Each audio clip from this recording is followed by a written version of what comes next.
And it looks like we're live. Going to take just a second to let the stream breathe. Make sure that we can get everybody in here. Got to add in the Mile High Huddle Superfan group as well. And as we let that kind of get caught up, we have 5 green check marks across all platforms. Mile High Hello, everybody in Broncos country, and welcome into another episode of the Dove Valley Deep Divers podcast. I'm your host, Lance Sanderson, and joining me as per usual is my good friend and colleague. He is Mile High Huddle senior NFL draft analyst and a full-time content creator for milehighhuddle.com, the one and only Erick Trickel. Man, Erick, so after this last week, obviously, the Broncos dominating victory over the Detroit Lions, honoring Demaryius Thomas. A lot of really cool numerical statistics and facts and stuff like that came out of that. Things are looking up. The Broncos sitting at 7-6 right now, and quite honestly, are about to go into the biggest December football game this team has played since 2015. Like, quite honestly, there's playoff ramifications here. They're playing against a team that also has playoff ramifications in the Cincinnati Bengals. Man, how are you feeling this week? I'm feeling good. I mean, it was a kind of step back a little bit this week. I mean, last night I went and saw the new Spider-Man movie. Nice. And then I spent most of my day watching the second season of The Witcher. So kind of took a little bit of step back after spending some time watching the Bengals and focusing in on it. And like, it's just nice to kind of, refresh my mind, take that little break and everything like that. And as these next few weeks come and go, I mean, there's a lot on the line. I mean, the Broncos, as I've been saying for a while now, we have meaningful games in December for the first time since 2016. And this is the biggest game that Denver has had in December since, as you said, 2015. I mean, in 2016, Denver sat 8-4 entering in the final stretch, and they finished 9-7. And so, like, it's nice that we have this chance, but this inconsistencies of this team can be bothersome and worrisome. So it just, as we get into the stretch, it was just nice to take a step back and just kind of, just take a little breather, refresh and everything. But I'm excited. It's always nice to see your team having a chance. Even if they make it, I don't think they'll go far. But once you get in the playoffs, you give yourself a chance at least. Yeah, absolutely, man. And quite honestly, the Bengals are in the exact same situation. They're coming in. They haven't played meaningful football games in December in several years now. I mean, going back to maybe even 2011, 2012, something like that. It's been a long time for the Bengals to be in this kind of a situation. So quite honestly, and going back full circle to Spider-Man here, these teams are like the Spider-Man meme. They're standing across from each other, both in Spider-Man costumes, pointing at like, you. They're the same team, guys. They have a lot of quality talent, really good running games. They rely heavily on their defense. One team just happens to have an explosive offense on the other side of the football field. We're going to get into that just a little bit later. But guys, before we get into everything, the full content of our show, which it says things about the playoffs here, but I'm changing the topic now to 15 reasons why Erick Trickel wants the Broncos to re-sign Melvin Gordon to a $5.2 million contract. I'm just playing. We might get into that here in just a minute as well. But before we get started, guys, today's show brought to you by MyBookie. MyBookie.com is giving you plenty of reasons right now to be thankful. Obviously, bowl season just got underway today. So right now, you guys can set yourself up for success by heading to mybookie.ag and doubling your first deposit when using promo code MHH. That's right. When you use the promo code MHH, MyBookie will double your initial deposit all the way up to $1,000. And talk about a boost entering the Broncos stretch run and just in time for Christmas. Yeah, I mean, you guys can build your own props, create multi-game parlays, and take part in a host of multiple MyBookie cash prize contests. This is the best time of the year. I mean, playoffs are coming as we're talking about, to both watch and bet on sports, because you know who winners are by now. So don't miss out. Double your first deposit by using promo code MHH and keep your eyes peeled for more exclusive holiday promotions coming soon at mybookie.ag. Yeah. Again, guys, mybookie.ag, use the promo code MHH, double that deposit as soon as you get there. And feel free to, go gamble on some sports. I've been doing it all season, not on MyBookie, but I'm going to get to those guys here soon. Anyways, guys, today our topic is obviously the Broncos are in a playoff stretch, and they're pushing for the playoffs for the first time since 2015 when they won Super Bowl 50. So they're in kind of rare air here. We just haven't been able to do something like this for a while. So we decided we're going to go and this was actually Erick's idea to go out and use a playoff simulator. And we're going to run through all 4 of the next weeks for you guys, specifically for teams that the Broncos need to look at that matter in the playoff picture. And we're going to start it off. Erick, you want to bring that up really fast here. Obviously, this week, the Broncos, plain and simple, they just need to keep winning football games. They have to start this week by beating the Bengals. But to start everything off, the big game that they needed to have this week, specifically for the division, and also to get a team that was hot on their heels or actually a little bit ahead of them in the playoff chase, is the Chiefs versus the Chargers, and the Chiefs handled their business. Now, right after that, you have this Patriots and Colts game, and this is an incredible matchup. The Patriots are currently sitting at where are they at? 8-4, I believe, right now. The Colts sitting at 7-6. So this game has a lot of playoff implications. Now, Erick, what do you think about New England versus Indianapolis? Well, I think one of the best things about it is that we get the game tomorrow. So we get to go into Sunday having a better idea of where the Broncos stand. I mean, there's a couple other games, and we'll get to those here in a few minutes that matter this week as well. But this is a game that the Colts, they're playing good football, and they're playing pretty good complementary football. But the Patriots, I mean, they just look hard to beat at the moment. Mac Jones is playing solid football. I mean, their last game, obviously, in that bad weather, winning with only throwing 3 passes. I mean, they're able to run the ball. Their defense is consistently strong. Like, I have a hard time seeing the Patriots lose this one, which is the best news for the Broncos if they want to go and make a push for the playoffs. Yeah, absolutely. I mean, obviously, Indianapolis, they're kind of streaky as well. They're hit and miss. You never know exactly what team you're going to get, hence the reason they're 7-6 right now. But they're leaning heavily on Jonathan Taylor, who is an absolutely amazing running back. He leads the league in rushing right now. Had a crazy game a couple weeks ago where he scored 4 or 5 touchdowns, something like that. Their defense is playing pretty decent football, but it really relies on the arm of Carson Wentz, and he just can't stay consistent this year. Again, I think that New England's probably going to walk away with this win, which definitely helps the Broncos in their playoff push. We've already picked, you guys can see on the screen here, we've already picked some of these games. These games don't matter. We're not necessarily going to talk about, the New York Jets and the Dolphins, Houston and Jacksonville. Those teams are pretty much going to be out of the playoff picture at this point. And the teams are playing have no scope on the Broncos. So the next game that could potentially have some playoff implications would be Tennessee versus Pittsburgh, but not really. I mean, if Pittsburgh wins, that hurts the Broncos a little bit because it clusters up the AFC playoff picture a little bit there. But I mean, Tennessee probably is going to win that game, and it's not necessarily going to matter in the most part. And Claude jumping in here. Thanks, Claude. We appreciate you for that. For some stars up there on Facebook saying go Broncos, and we appreciate you, man. Tennessee versus Pittsburgh, Erick. This was one that you and I kind of talked about. There's not a whole lot of implications here, but is there something more to this game? I mean, if Pittsburgh wins, it keeps them in the hunt for the wild card spot. I mean, obviously, everything it revolves around Denver winning. They have to, in my opinion, they have to win at least 3 games, get themselves to 10 wins, and that puts them in a good position to make the playoffs. If they can win all 4, then I think they do make the playoffs. So winning 3 is what we're looking at. So they have to win this week, and that's the biggest thing here. If they win this week, they'll go up to 8 wins, and Pittsburgh with a win, they'll go up to 7. What is it? 7-6-1, 7-5-1, 7-6-1. Yep. 7-6-1. No, 7-7-1 is what it would be. Okay. And so they would still be right there in the playoff hunt, and it makes things a little bit more difficult if the Broncos can't manage to get those 3 wins. If they only manage to go like 2-2, that could be a move that keeps them out of the potentially out of the playoffs, depending on what Pittsburgh does. But again, it all comes back to Denver. If they can go to get themselves to 8-6, they're in a good position. They control their own fate. And anyways, I don't think that Tennessee will lose this one.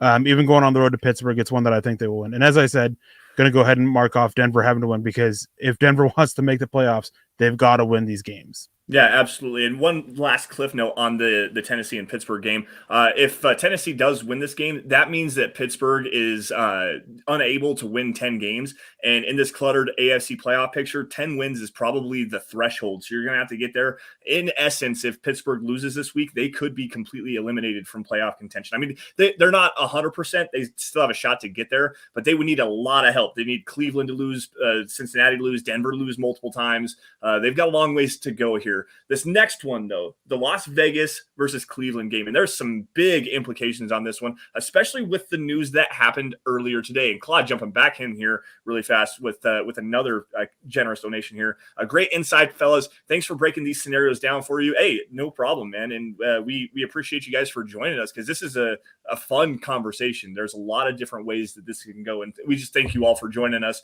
tonight on the Dove Valley Deep Divers podcast. Now, back at it here. Las Vegas and Cleveland. Cleveland is currently having an outbreak of COVID right now, and they have had, I think it's like 20 total players and 11 starters tested positive over the past couple of days, including Jadeveon Clowney, who was the 11th starter today that just tested positive. So that game, which was supposed to be played tomorrow, actually got moved to Monday, which then, as Mark Davis put out on his Twitter account, saying that it was a competitive disadvantage for the Raiders, because now they're going to be moving into a short week after the Monday game. This game is huge, absolutely huge, because Vegas can play some spoilers here. They're kind of on the outside looking in the playoff hunt, and Cleveland is definitely right there in the thick of things. So the Broncos really need Vegas to win this game somehow. Yeah, I'm looking at the Raiders. They currently sit at 6-7. So getting to 7-7 isn't a bad thing. It's kind of like the whole situation with the Steelers. If the Broncos win, they can be a game up on the Raiders. And if the Broncos lose and the Raiders win, then it just muddies up the whole wild card playoff race and really decreases the chances of the Broncos making it. So as dirty as it is to say, and how dirty it makes me feel, gotta root for Las Vegas this week. Yep. I mean, having them win on the road with everything, I think they can pull it out with everything that's going on, the whole disadvantage of it. But this is a team that they started off hot, and they're doing their typical Raider back end fall that they've done over the last few years. And the Browns, they're still pushing for it. As you said, this is a week that we really need the Raiders to be spoilers. Denver still has a game over them, even though they lost the one earlier. That can help with some tiebreakers there as well. So they need the Raiders to win this one, and that it's as simple as that. Going on to a short week, that will help the Broncos next week against the Raiders, but it all starts with this week. Denver has to have the Raiders to win. Yeah, absolutely. Travis jumping in here with some stars. Thanks, Travis, for joining us tonight. Good evening, Lance and Eric in Broncos country. This Broncos team has been up and down all season. We'll need lots of help from other teams. For Denver themselves, it's all going to be on the shoulders of the defense and Williams and Gordon, because the passing game has disappeared. Yeah, I mean, obviously the recipe for success for this Broncos team has been, quite honestly, running the football effectively. And over the last 3 weeks, they've done that. Specifically against the Detroit Lions, and just kind of letting Teddy do his thing, manage the game, not make very many mistakes, if any mistakes, lean on Javonte Williams and Melvin Gordon down the stretch and let that defense go and do their things. There's actually a really interesting piece up at milehighhuddle.com. I'm going to plug this for Thomas Hall.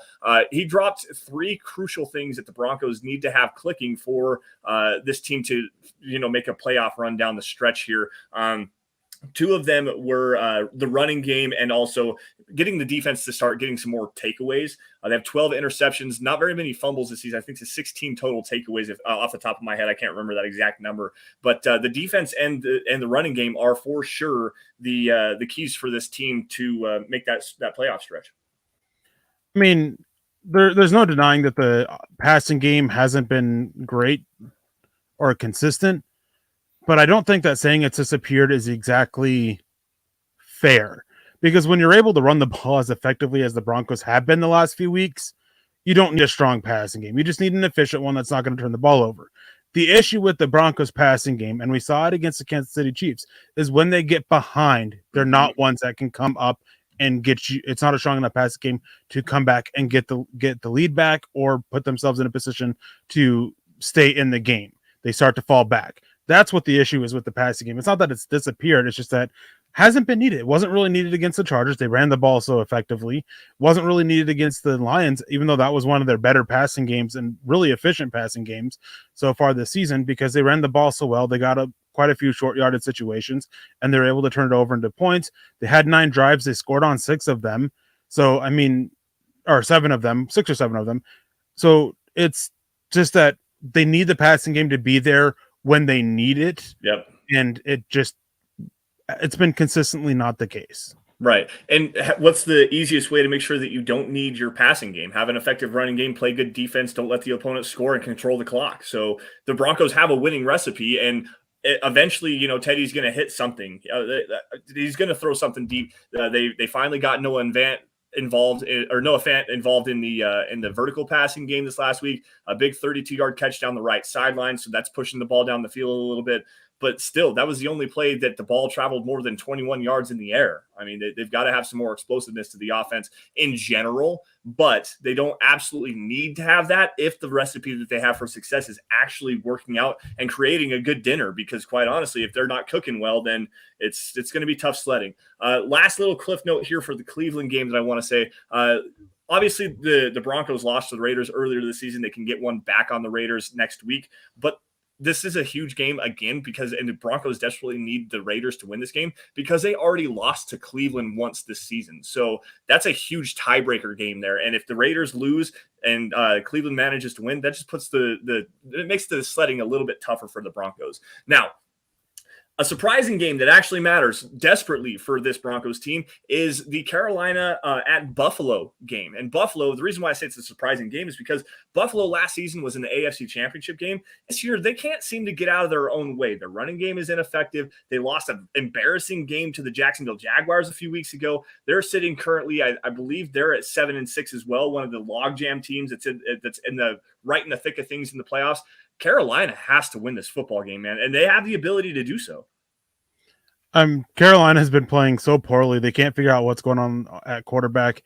Denver, if Carolina manages to win this and New England beats the Colts and the Raiders beat the Browns, the Broncos win, they're the 5th seed. Yep. After this week. So you want the Panthers to win. It's just, even though Carolina can't get out of their own way, or the Buffalo Bills can't get out of their own way, Carolina is bad and not having any idea what they're doing at quarterback. And there's issues with their coaching staff. I mean, Joe Brady wasn't doing a great job, but he ended up kind of being scapegoated a little bit.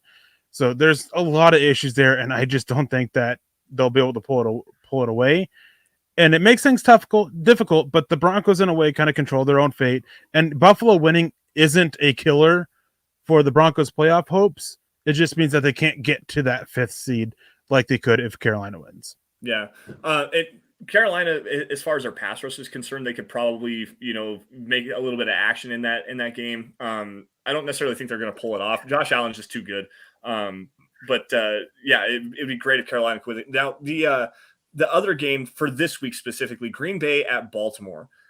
Baltimore obviously missing Lamar Jackson. They might be on a tailspin.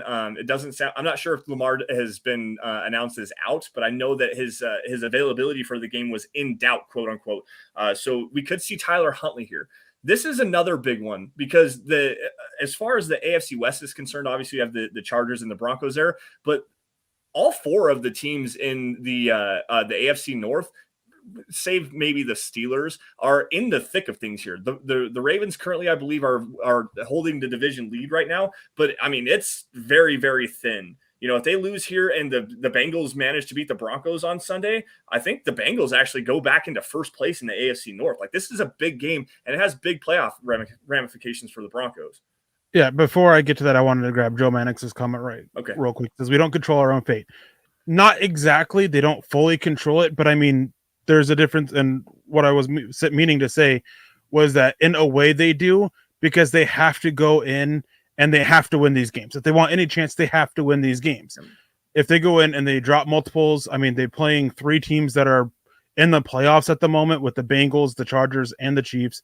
I mean, that's in a way how they control their own fate. Yes, they still need other help, but it all comes down to is that they got to play their games, they got to win their games, and go from there. Yeah.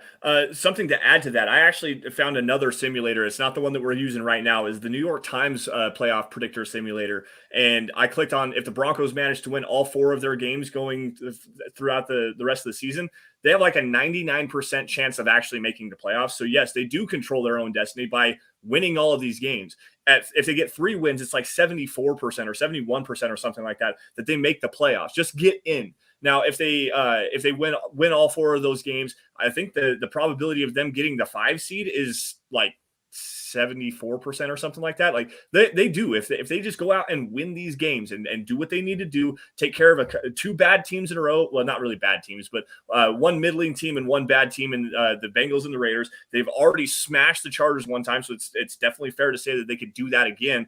Take care of business against the Chargers, go into the Chiefs game, which they might be resting all their starters, because by that point, if the Broncos beat the Raiders and the Chargers again, the Chiefs will very well likely be number one in the AFC West, and they could rest all their starters. The Broncos could go steal a game from the Chiefs there, win all four, and be the 5 seed in the AFC. It's possible. Thank you, Michael. Thank you for joining us. As good evening, Lance and Eric on the Death Valley Divers. Go Broncos, and definitely go Broncos. And Orange Crush 2.0 saying we technically do control our own fate if we win out, which isn't likely because we beat the Bengals and Chargers on the way to winning out, and we just need the Colts and Browns to lose. Yeah, that's kind of what I was meaning by the fact that in a way they control their own fate. They still need help, but they can do it. And as for this Green Bay Packers Baltimore Ravens game, the reason why this game can matter is if Green Bay wins, then you have Baltimore there with the Browns, and they're both going to be fighting for the division. So in a way, you kind of want Baltimore to win, to root for Baltimore to win this one, to help get a lead on that division and clear up the wild card race. But again, with Lamar Jackson, with how he's playing, and with how the Packers have been playing, I just don't think that'll be the case. And I think the Packers pull this one. Yeah, absolutely. Me as well. All right, so let's move on to the next week really fast. I want to grab this, Eric, while you get that loaded up. Venom Seeker jumping in here saying, I'm worried. Cincinnati has a top 5 run defense, and if they take away the run from us, then our chances to win go down. We barely use any of our pass weapons at this point. And now I want to take a second here and kind of address this.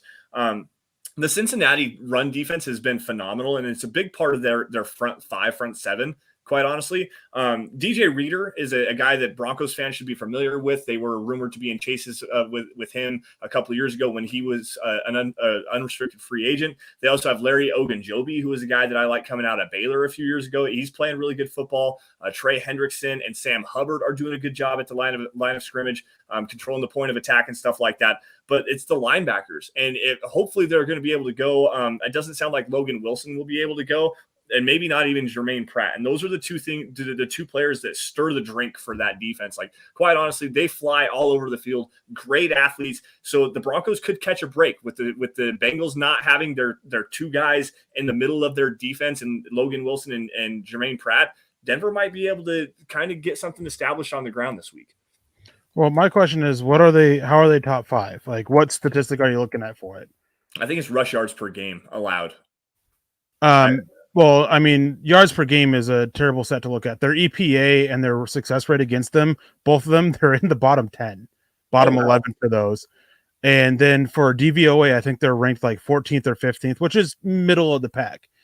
This is a run defense that they get. They're a little bit better than those stats look like. And here's the issue with the yards per game is that they get put in bad positions with some turnovers that allows them to that will help keep the rushing yards a little bit down a little bit.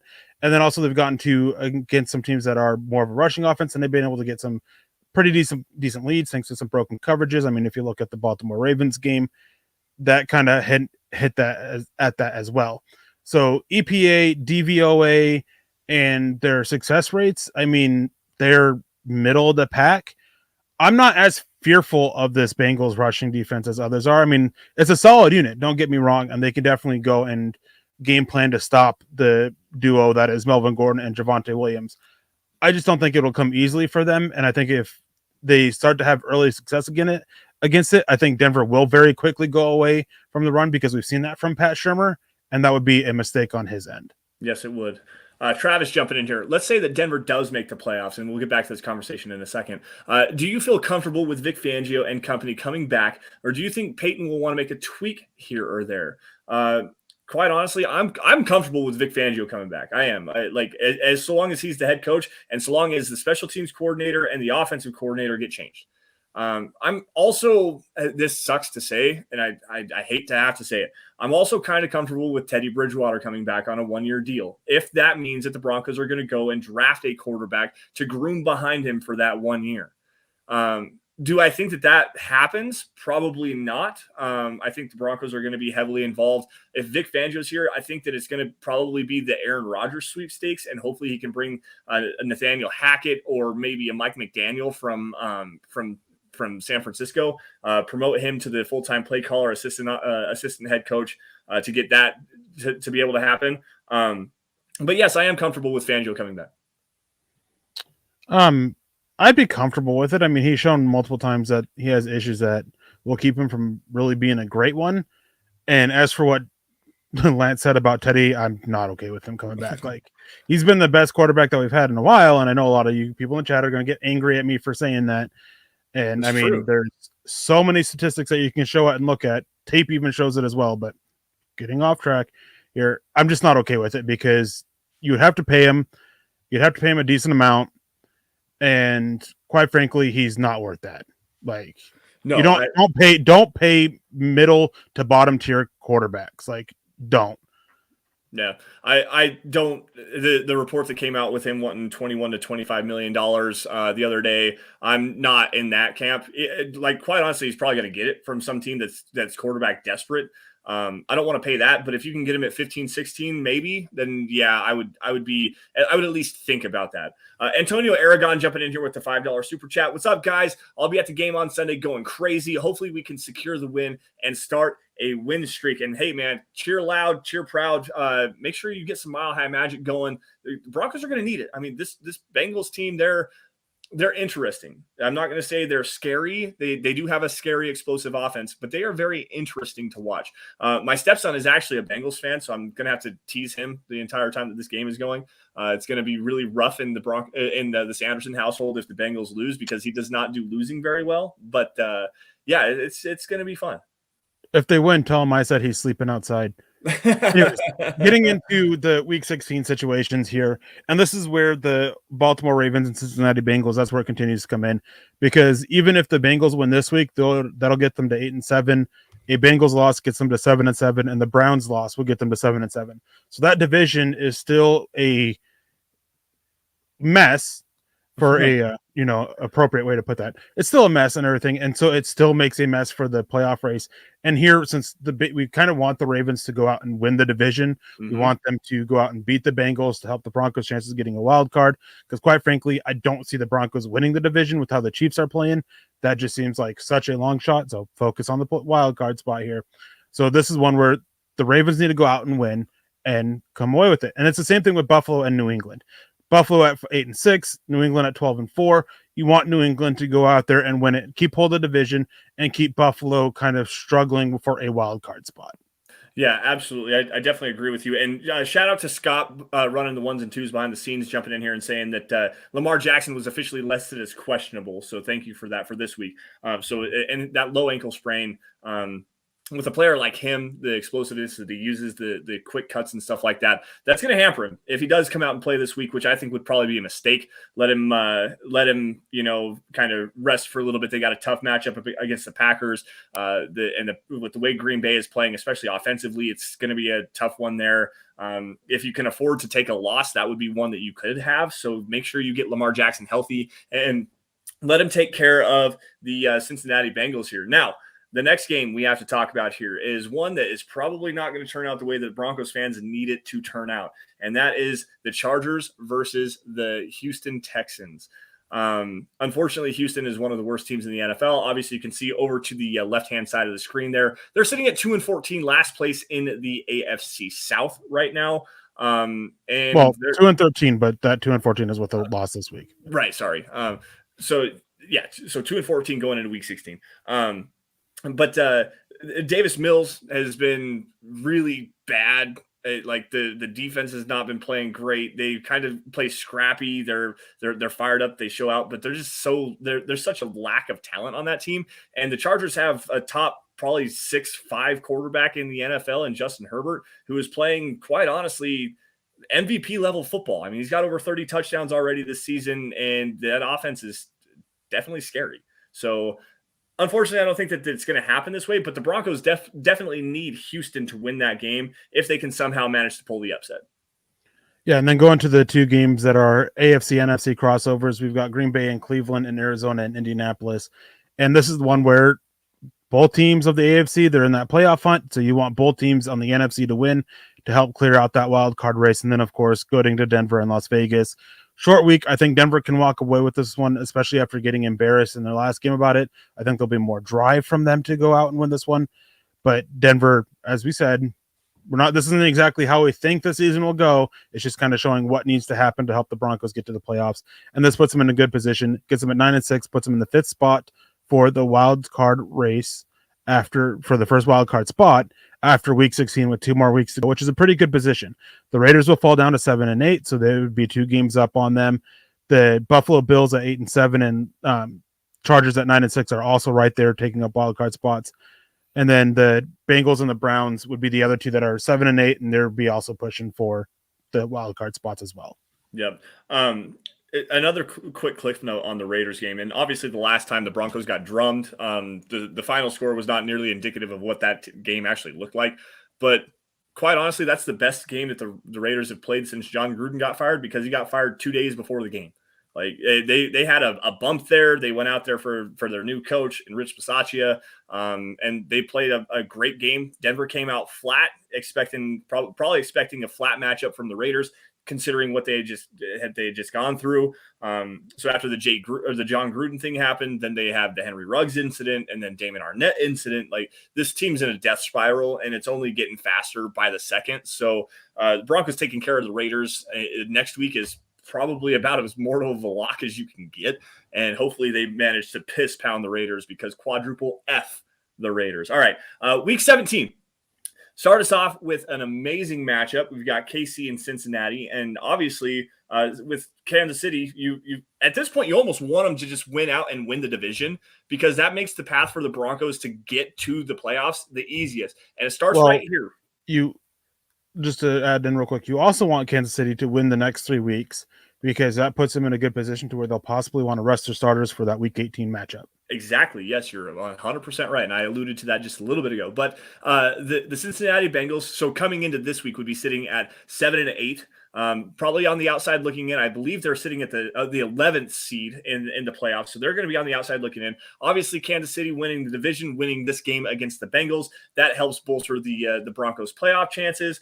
They're sitting at 9-6. Kansas City would move to 12-4 with this victory. And then another week of needing the Raiders to win, because the Indianapolis Colts, as you can see on the side of the screen, they set at 7-8, and one would put them at 8-8, and that would help muddy up the playoff spot for the wild card spot for the wild card race with the Broncos. So as much as it sucks, you kind of want to root for the Raiders here, especially if the Broncos win the week before. Now, if the Raiders beat the Broncos going into this week, then you want the Colts to win. Yep. So this is one that it depends on what happens in the Week 16 matchup, and that will vary with what you want to happen for the Broncos. But with how things stand now, you'd want the Raiders to win this one. You would want the Raiders to win. I think that the Colts will end up winning that football game, because, like I said, the Raiders are just in a death spiral right now. They're not a good football team. Coming into this game, you could see Marcus Mariota starting at quarterback, just to kind of see what they have in him, maybe get an offensive spark. They might potentially be even able to move on from Derek Carr after this season. So keep your eyes on that one, by the way. Andrew Baker jumping in here. What up, DVDD? Would you rather keep Teddy Bridgewater and draft a quarterback, or go for Rodgers and Wilson? MHH for life, Denver Broncos for life, strong arm, glasses, the whole 9 yards. This is an easy answer for me. It would be in this particular order. Russell Wilson, Aaron Rodgers, and then go to the draft. And if you could figure out a way to swindle Derek Carr from the Raiders this season, I'd be really interested in that as well. Eric? There's a long list of quarterbacks I'd go before I'm looking at a quarterback in this draft. Yeah, I am also there with you too. But a little bit of time watching them again this week, see what they've done over the rest of the season, and my grades for them all actually dropped a little bit. Wow. Okay.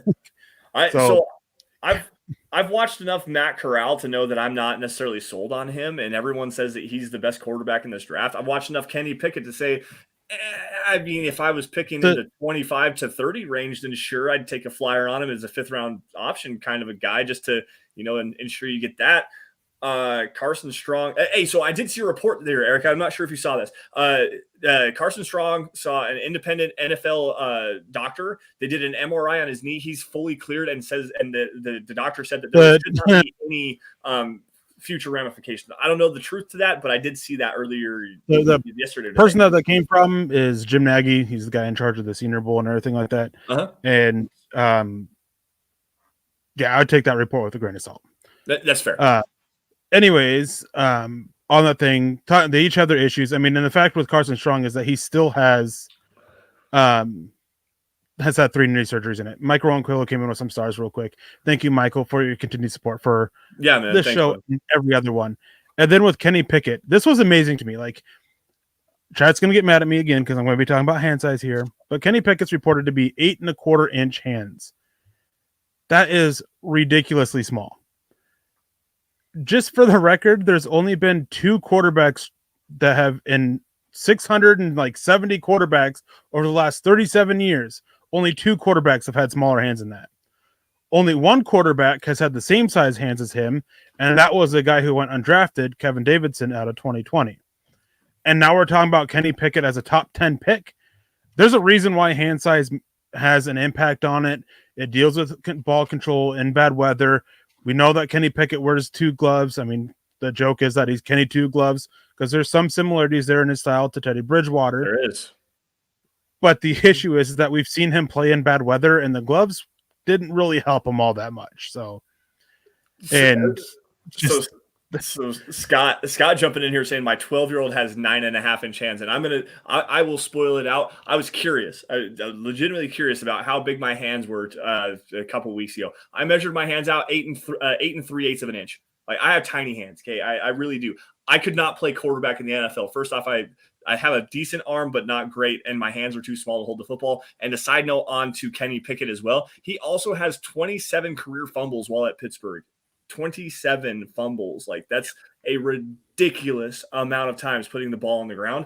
That's a flaw, and that's something that teams are going to have to vet. And with his small hand size, it's probably going to check out that's the big issue, and it's going to drop his draft stock. I also don't like his arm strength. I don't think he has the strongest arm strength in the world. He's a decent enough athlete. You might be able to get him to work for a couple of seasons, but spot starter maybe. And nothing will get a guy to grab a measuring tape fast when they're talking about size. Clayton told Zach and Chad that yesterday he became a subscriber. Hey, thank you for subscribing on. And that's awesome. It gives you access to plenty of other content that we put out on Facebook. So thank you for that. I mean, it's another way to support the shows. Yeah, absolutely. Thank you. Thank you for that, Clayton. Dustin jumping in here. We would need a quarterback guru to develop anyone in this draft, and we don't have that. Well, that's just the thing here. Like I said earlier, I think that the Broncos are going to eventually move on from Pat Shurmur this offseason. I think it's going to be, if not right at the end of the season, right after the season. Just this offense hasn't been good enough, guys, and it lies at his feet. He gets indignant with the press. It just doesn't seem to change anything. Like, Pat Shurmur's not going to be around. They're going to get a new offensive system and a guy that probably has some history with developing quarterbacks. Hint Darrell Bevel, hint Mike McDaniel, and hint Nathaniel Hackett. Those are probably the 3 guys they're going to be looking at. I think that I agree with you, but that's going to change. That's going to change. The Broncos are going to do something to fix that. Quarterback gurus are a thing of fiction.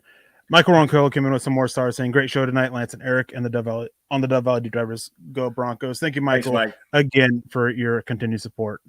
And getting back to the playoff race, I mean, Cleveland and Pittsburgh, this is another one where you actually kind of want the Steelers to win this one to beat the Browns because, again, that muddied up AFC playoff race for the wild card spot. You want them to win. And, of course, this is one where Denver, they got to hit at least those 3 wins. And unsure of what the Chiefs will do week 18, winning the next 3 is key, so they need to win this one to help their spot. And then anything to help clear up the AFC playoff race, nothing can help that more than an NFC team beating an AFC team. So it would be nice to see Atlanta beat Buffalo, but I'm not sure that actually happens. I'm still going to click on Atlanta here because I want to basically do it for the playoff standings after the season if things were to fall this way. Yeah. Yeah, I definitely agree with you. Travis Weber jumping in here again, man. Holy cow. Thanks, Travis. We appreciate you, big dog. If Wilson and Rodgers or Carr doesn't happen for Denver, would you guys be okay with maybe Mariota, Tyrod Taylor, or Cousins, or stick with Teddy? Of the 4 names listed there, Cousins is the most intriguing one. I'm not sure if he'd want to come to Denver. He has some ties there with George Payton, so maybe that would be something. and Teddy probably would be third on that list behind Tyrod Taylor. Honestly, I'm not a Marcus Mariota fan in any way, shape, or form. How I think it is for the Broncos, this is just my opinion on it based on stuff I've heard, based on rumors, things like that, is Wilson's target 1, Rodgers is target 2, Cousins is target 3. Then you might see Derek Carr there if he becomes available, but I doubt Raiders would trade him in division. And then Ryan's in there, but that depends on what Atlanta is going to be doing with Matt Ryan. Well, and Matt Ryan has like $40 million in dead cap space after the season. Like there's not a clear path for him to be traded anyways, because the Falcons would be on the hit for a massive hit to their salary cap. And I mean, I know they're rebuilding. They've got a long ways to go yet, but they need to hold on to Matt Ryan for at least another season before they can think about moving on from him. And that was the big thing with the extension they gave him before the draft, was that it kind of locked him in place for a couple of years. Yep. And that was one reason why a lot of people started being more comfortable saying that they're not going to go for a quarterback. They're going to go try for a last ride with Matt Ryan and then go off from there. So I don't think Matt Ryan will be available. I just think if somehow, for some reason he was, then he's probably like that 5th or 6th guy on the Broncos list. Yeah, Jordan jumping in. Hey, man. What's up, man? How we doing? Thanks for joining us. We appreciate you.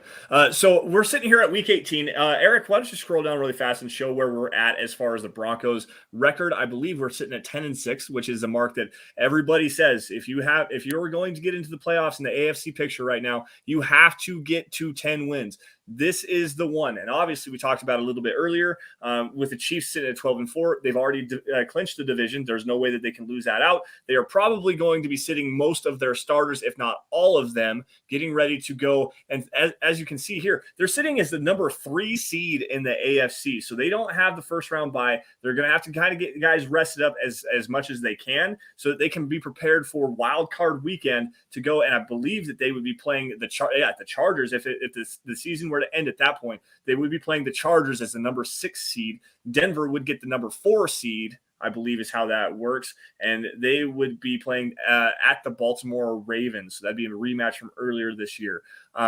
Tennessee would then get the number 7 seed there as well. So obviously, to help the Broncos out even just a little bit more, maybe get them, they're sitting currently at the 5 seed, so maybe lock this into the 5 seed. You would need the Jets to beat Buffalo, but that's probably not going to happen. And as of right now, it looks like the Bills would be out of playoff. Well, no, if the Bills win, they jump to the number 7 seed. Okay. So yeah, the Bills winning that game would jump them into the playoffs. It would kick the who was the 7 seed? They're the Chargers. The Raiders. The Raiders. How are the Raiders in the 7 seed? The whole AFC West would be in the playoffs. That's wild. Unreal. Before we get back, Joe jumping in here with a very generous super chat. We appreciate you, man. All I'm asking for Christmas is the Broncos somehow make the playoffs and get a new coach and a new quarterback next year. I know those 3 things are somewhat conflicting, but I can hope. A great show tonight. Go Broncos. Eric, what do you think about that? I mean, I can't really disagree. I would like for them to make the playoffs. My birthday is quite sad when the Broncos aren't in the playoffs. So, but it'd be nice to have them there. It'd be nice for them to have a game that weekend and something to root for my birthday and everything like that. And I know that's selfish, but and getting a new quarterback, I mean, I think that's in the docket no matter what. Yeah. Hey, I got a Broncos win for my birthday this last Sunday, even though it was kind of somber with DT's passing and everything. But at least we got to see the Broncos dominate the Lions and get a good win for my birthday. So I can definitely appreciate that. The one thing that I will say is I think that Vic Fangio, if the Broncos make the playoffs, I think he's coming back next season. Hell, he might be coming back next season anyways, which would no. Really? If he doesn't make the playoffs, I highly, highly, highly doubt he's back. Okay. And if he makes the playoffs, I think it's more likely, but I wouldn't say it's guaranteed. Right, and that's fair, especially given we've seen 3 years of this. One season does not erase the lasting memory of the last 2 seasons, and quite honestly, the last 4 seasons, even though that doesn't have anything to do with Vic Fangio. But new blood coming in, especially if they're going to go out and bring in a quarterback like a Russell Wilson, that would be the move that you would make. You could see the Broncos make the playoffs still turn over the roster, bring in Dan Quinn, Darrell Bevell, and Russell Wilson, keep turn over the coaching staff, keep the roster intact, bring in Dan Quinn, Russell Wilson, Darrell Bevell, something like that, move forward into this next season, become legitimate playoff and Super Bowl contenders. You kind of hit the nail on the head as to why I don't think it's guaranteed if Vic Fangio makes the playoffs that he's back, is because if you want one of those veteran quarterbacks, and Russell Wilson's kind of made it clear that he wants more control or more say in the coaching staff. Aaron Rodgers, that was part of his issue there. So coming in and bringing them and saying, hey, you're stuck with this head coach, you're not going to have any say, is probably not the best start. Right. I think that they might be able to sell them on Vic Fangio as a head coach if they give him a say in the offensive coordinator. Yeah. Unofficially, of course, because that would be tampering, and no one in the NFL tampers. But anyways, getting back to the playoff race here, as you mentioned with the Jets and the Buffalo, I mean, this one, it matters, but it matters if the Broncos lose. So you want the Jets to win this one. And then Cincinnati and the Bengals, you'd actually want the Bengals to win, since Denver has the head-to-head over them, and like the Cleveland Browns, if they beat them this week, of course. Yep. And then Jacksonville, you would want them to beat Indy, because this one, at this point, this one wouldn't matter. Yeah, so it doesn't matter. So we can go ahead there. And then Pittsburgh, that one wouldn't matter either. So really, I mean, at this point, things would be cleared up. You want Denver to win, but if Denver loses, they go to 10-7.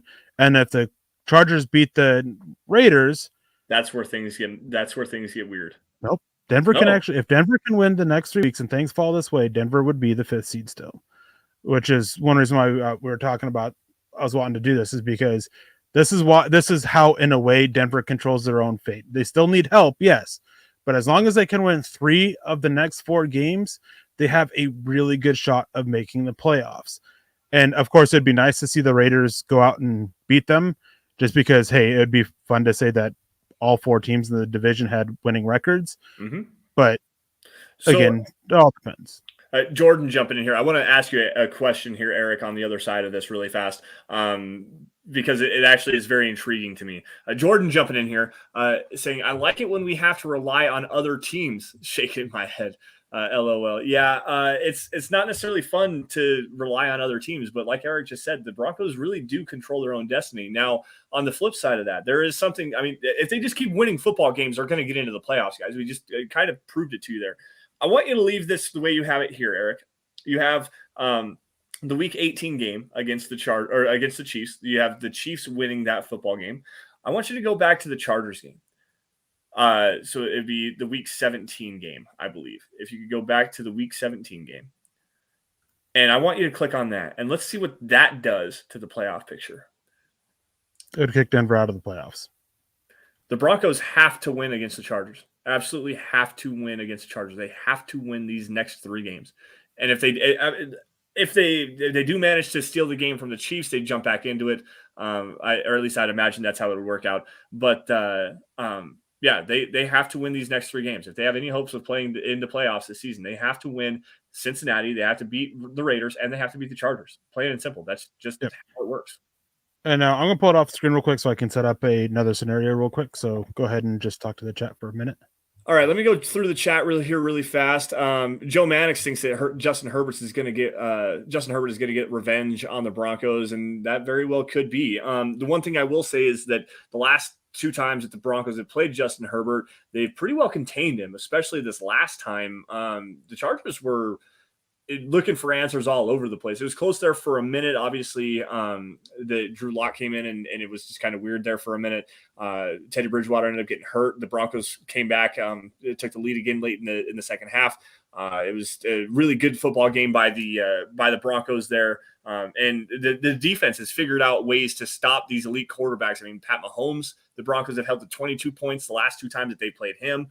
Herbert as well. They have the overtime win last season with Drew Lock against Justin Herbert. So I mean, I could see them getting revenge on the Broncos this week, in that Week 17 game. But at the same time, I mean, the Broncos have a formula and it's working, at least for this point. And Jay Kozat, exactly. It's a very astute point. If the Broncos win all 4, it won't matter, and they are in. And quite honestly, if they win all 4, they would be the 5 seed. It's like a 99% chance if they win all 4, they would be the 5 seed in the AFC playoffs. They would need help to get the 5 seed. If they win all 4, they're in the playoffs. Yep. There's I mean, no matter how other things, when the Colts can win out, it's because of who they play. The biggest thing is beating the Bengals and the Chargers. They have to win those 2 games to make the playoffs. But if they win all 4, they're in. I mean, you control your own fate that way. Yep. And that's kind of the big premise there. And that's why people say a lot of the time that they control their own fate. They're not looking for a late season win and then 6 scenarios on the other side of that to help them squeak into the playoffs. And maybe, like the Buffalo Bills a couple of seasons ago, I think that was the first time they made the playoffs in 25 years. They squeaked in at 9-7 and needed 3 teams to lose after they won their week 17 game. And they somehow managed to squeak in behind Tyrod Taylor. So, it's not that kind of a scenario here. The Broncos are in very good shape considering where they're sitting and considering the past 5 seasons. This is, again, it's the biggest football game that the Broncos have played in December in 5 seasons, guys. Like we're in the thick of things here. I can actually show it to you. This is with the Bengals winning, going 3-1. This is with Buffalo winning out, Indianapolis winning out. Denver's at 10-7. They with losing to Kansas City. You have them win. They're 11-6. They're the 7th seed. Like, win all 4 games, they're in the playoffs. They don't need help for that. There you go. All righty, guys. I'm going to scroll through this one more time. Or Eric, do you want to get into this Bengals game really fast and do some Bengals breakdown, or do we want to kind of keep scrolling through the chat and find some? There was one comment I saw earlier about an article I did talking about the Broncos pass rush. Which, did you know that the Broncos' second leading pass rusher in total pressures is Von Miller? Yes, I did know that actually. Behind Draymond Jones. Yep. Yeah. They need edge help, like bad. Malik Reed is bad. Jonathan Cooper, he's flashing. He's all right. I think he's vastly overhyped. He's outplayed draft position. For a 7th round pick, he's exceeded expectations that you expect out of most 7th round picks. There's no arguing that. Bradley Chubb, he's still working his way coming back. Denver could use him to really start to come back, especially this week, because Draymond Jones will be out and is doubtful, which is highly unlikely he'll play. Kenny Young is also doubtful, which is highly unlikely to play. They really need Bradley Chubb to step it up. They need Malik Reed to step it up. They need these guys to step up because you got to be able to apply pressure on Joe Burrow. But anyways, talking about the question actually was about who I would target. This is a good year for edge help. Yes. I think there's some quality edges that Denver can look at, even if they don't have their 1st round pick, even if they only have 1 2nd round pick and 1 3rd round pick, sending 3 of them for Russell Wilson or Aaron Rodgers of those first 5 picks. There's still some edge talent that they can go look at and go get and try to help add to it.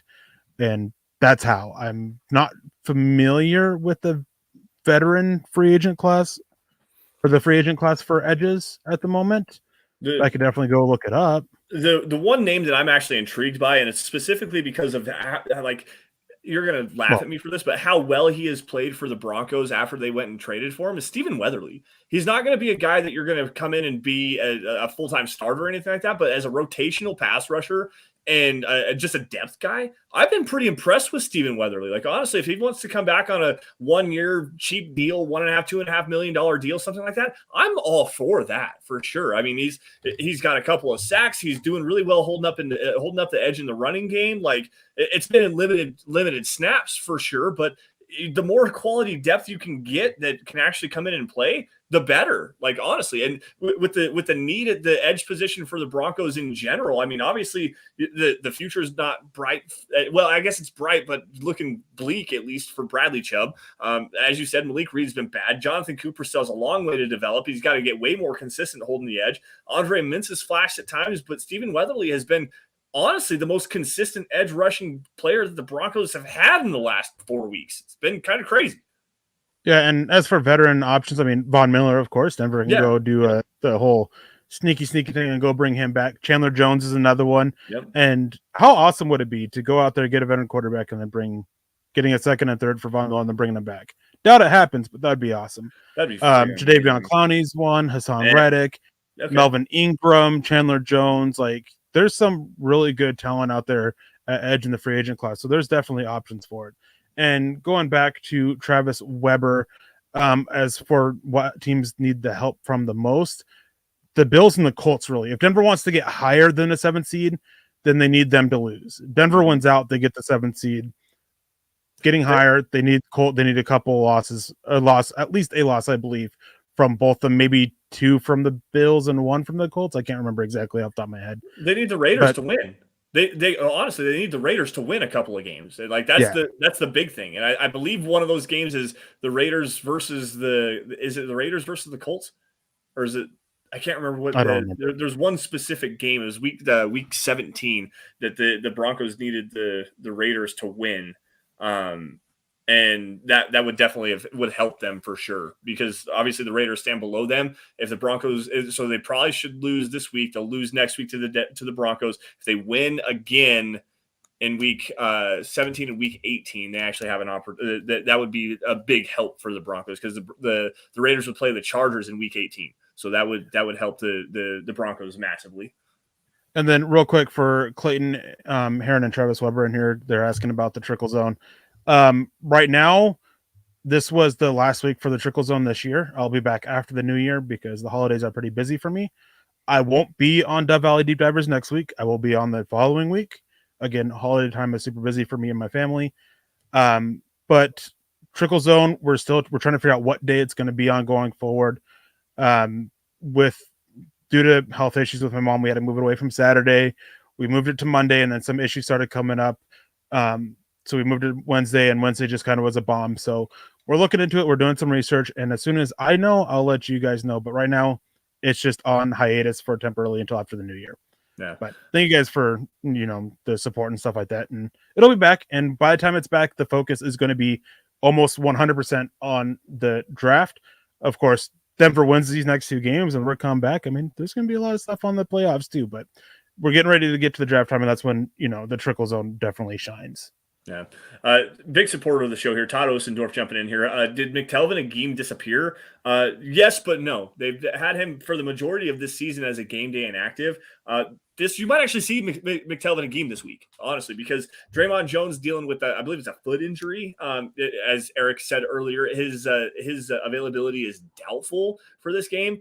That would be the natural slot for McTelvin and Geem to be able to come in and get some snaps. And when he's been out there, he's actually flashed. He had a really good game. I believe it was a Chargers game when he jumped in, had multiple pressures. I think he had a sack in there as well. So I'm excited to see McTelvin and Geem, and hopefully he develops a little bit better as a run defender, because that's the reason they haven't been using him. He's just not good enough against the run right now. He's got to develop some more functional strength and be a little bit more disciplined. Like, quite honestly, he's got to be way more disciplined and stop penetrating gaps so much. Him and Mike Purcell, I have issues with both of those guys as far as their penetration is concerned.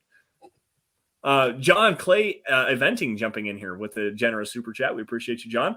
So long as the Broncos go 3-1 throughout, losing to the Chargers would not matter. The most likely scenario at 10. Yes, it would. If they lose to the Chargers, they need a lot more help to get even the 7th seed. If they go 4-0, they guarantee themselves the 7th seed. 3-1, they're not guaranteed. They need help. They have to, if they want in, they have to go 4-0. The most likely scenario is at 10-7, they are the 6th seed.